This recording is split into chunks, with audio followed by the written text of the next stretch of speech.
Hi, Isabel 1975. Welcome to Elite Dangerous on the Legacy version on Xbox. And yes, that was a fully built PvP specialist Vette. Not his fixed phasing build, which is the one he's most known for, but a standard multi-cannon build, but it's still Jordoman and a Vette. And I'm in my Anaconda, which has a massive fuel scoop on it, a wake scanner, and a lot of frags. Meant for hunting people that aren't in full PvP builds. So I may have asked my wingmates for support in a manner that kind of reminded me of, well, this. Everyone! I'll be honest, I have seen, and I've put on my channel videos of Jordoman fighting 5 people in a Vette and surviving till the end of the instance, as people trickled in on our side and helped us out. I've seen him pull off some amazing feats, so I'm under no illusion that he will shatter my glass cannon of an Anaconda quite quickly. So I needed help, and I needed it fast. I also needed some way of getting some banks off, because even though he's been on PC for a while, and the difference between aiming railguns with a mouse and keyboard versus with a controller, it's going to be a lot for him, and hopefully he hasn't got his controller aimed back just yet, because his railgun shot was nasty. Yeah, I wasn't confident I was going to get many banks off in this one.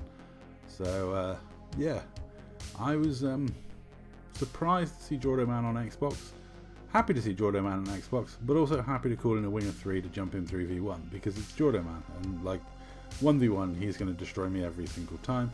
And it wasn't like he challenged me to a duel or anything, he did just interdict me. I'd only popped a shinny just to see who was on my way to Seoul. Because my Anaconda is actually one of my good travel ships. It's got a very good jump range, massive fuel scoop, and it gets me around the bubble really quickly. However, surviving against Jordo's man's Vette was kind of not something that I had in mind for the evening. It had actually been a reasonably busy night on the Legacy version on Xbox, which is, I'd say, I saw over 10 players, which is nice.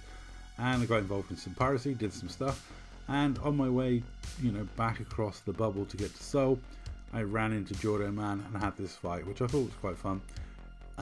It is nice to see Jordoman plugging in his Xbox, and I ran into Ash, who was on fighting Alders, and there was a lot of people on fighting in different ships. And I'll be honest, it is quite funny how these people stopped playing the Legacy version on Xbox when pretty much it was a group of about 20-30 guys that regularly played PvP against each other, and I don't see why they stopped, because the PvP is exactly the same as it always was, and the meta really hasn't changed. Yeah.